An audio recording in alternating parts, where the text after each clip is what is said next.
tahajud bangun malam. Walaupun cuma 2 rakaat. Quran surah 17 ayat 79 sampai 80. Walaupun cuma 2 rakaat. Tugas Bapak Ibu tidak mudah. Kadang-kadang butuh petunjuk dari Allah, kadang dari mimpi, kadang Allah jalankan orang lain memberikan informasi, dikumpulkan kita kontemplasi. Kalau bukan petunjuk Tuhan mustahil. Kata Allah, bangun malam, wa minal laili fatahajjad bi nafilatan lak. Aku berikan 4 hal. 1, asa ayyab'atsaka rabbuka maqaman mahmuda.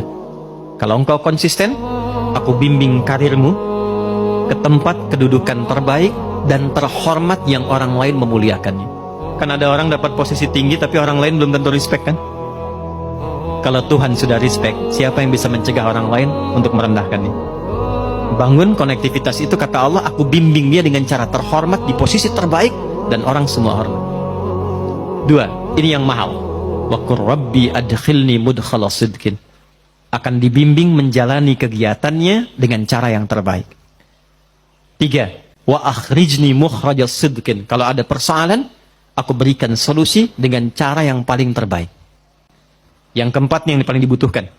Wa ja'alli min ladunka sultanan nasira. Kalau ada yang usil dengan jabatannya pun, ingin menjahili, menyingkirkan, menyungkurkan, ini fitrah kata Quran. Semakin tinggi jabatan, semakin besar tantangan.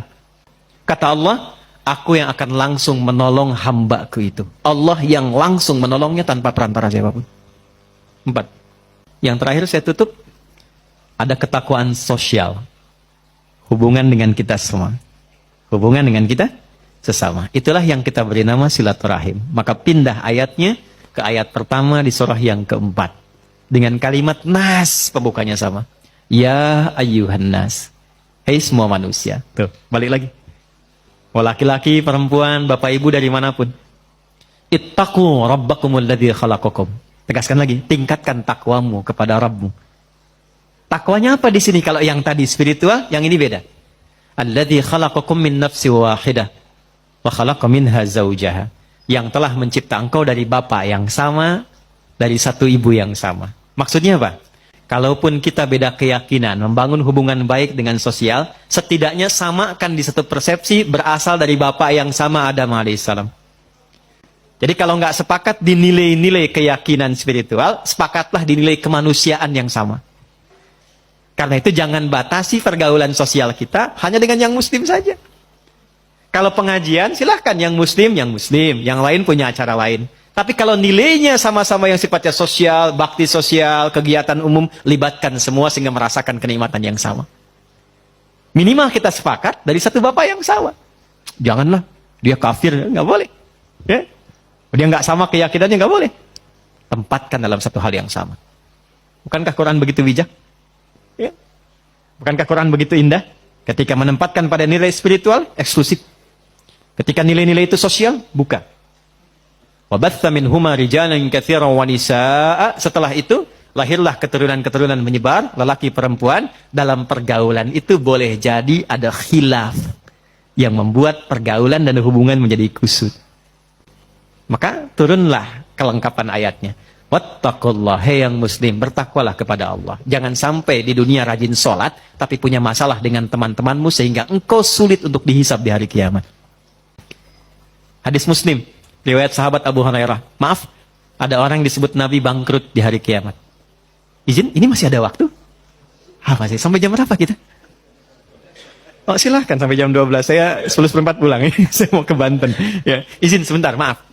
Jadi ada sedang begini, Nabi sedang duduk-duduk dengan sahabat. Beliau tanya, atadruna al-muflis, tahu nggak kalian orang yang bangkrut? Satu sahabat jawab, al-muflisu fina ma la dirham lahu wa la mata'. Ya Rasulullah, orang bangkrut menurut kami, orang yang sudah tidak punya aset sedikit pun, tidak punya uang 1 sen pun. Teori ekonominya pas, benar secara ekonomi. Perhatikan jawaban Nabi. Maaf, yang mengaku umatnya Nabi Muhammad, tolong highlight ini. Al-muflisu min ummati. Orang yang bangkrut di akhirat dari kalangan yang mengaku umatku itu. Nabi tidak mengatakan umatnya Musa, umatnya Isa, tapi ada yang mengatakan umatnya Nabi Muhammad. Ya'ti yaumal qiyamati bi salatin. Dia datang di hari kiamat dengan pahala rajin salat. Jadi salatnya rajin. Tahajud, dia salat sunnah duha dan sebagainya. Wasyamin, rajin puasa sunnah. Hati-hati Pak Adeng nih, sedang puasa sunnah nih. Rajin puasa, bukan Ramadan saja, puasa sunnah, puasa. Senin, Kamis, Ayyamul Bid, puasa Syawal. Wa zakatin, nggak telat zakat. Bahkan disiapkan sebelum waktunya. Kemudian dia sholat, dia puasa, zakat, mungkin juga haji dan umrah. Cuma sayang, wa ya'ti qad syatama hadza. Tapi lisannya gatal cela orang. Senang mencela.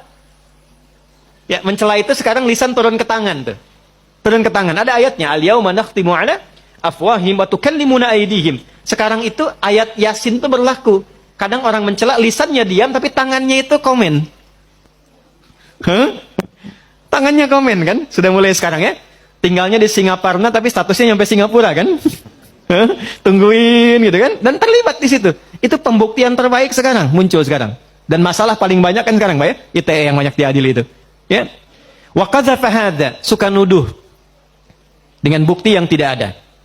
Maaf, wa daraba hadza, senang berkelahi. Puncaknya wasafaka dama hadza. Ada yang menumpahkan darah, membawa nama agama dengan jalan yang tidak benar. Tembak sana, bom sana, dor, Allahu Akbar, Allahu Akbar. Dan itu oleh Nabi jauh-jauh diingatkan. Hati-hati Pak, kalau ada aliran yang sedikit-sedikit lukai orang, menghukumi orang sekenanya, kata Nabi hati-hati. Karena kita itu sudah lengkap sekali aturannya, pakemnya sudah jelas. Ya. Jadi saya pernah sampaikan di beberapa kesempatan, waktu bom di Jalan Tamrin tuh, izin Pak Dirjen, teman-teman, Bapak Ibu, itu saya sedang di Lampung, 2 orang ledak. Itu pertanyaan pertama langsung bertanya, Ustadz, apakah bom di Jalan Tamrin termasuk jihad fisabilillah? Saya bilang dengan sederhana sekali, Pak, sependek pengetahuan saya, jihad fisabilillah itu jihad di jalan Allah, bukan di Jalan Tamrin. Tapi itu pembuktian terbaik dari apa yang Nabi sampaikan dulu. Nah, orang-orang ini ketika pulang, ini spiritnya, hukum positifnya supaya kita koreksi diri, jangan sampai terjadi.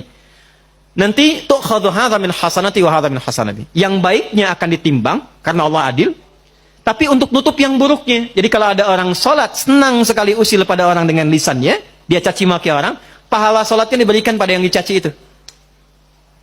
Ada orang puasa, tapi saat yang bersamaan bikin hoax, maka pahala puasanya ditarik, ditutupkan pada dosa hoaxnya itu. Ada orang haji, saat bersamaan fitnah, orang diambil pahala haji diberikan pada yang difitnah itu. Fa in faniyat hasanatuhu, kalau habis modalnya masih tersisa yang buruknya. Pernah mencela orang, ini habis modalnya. Maka itu yang disebut dengan bangkrut. Faturiha finnar, dilemparkan ke neraka dulu untuk dicuci. Maka apa yang harus dilakukan saat masih hidup sebelum wafat? Wattaqullaha alladzi tasaaluna bihi wal arham. Maka kata Allah dipesankan, bertakwalah engkau yang telah beriman, yang muslim. Jangan sampai pulang punya persoalan.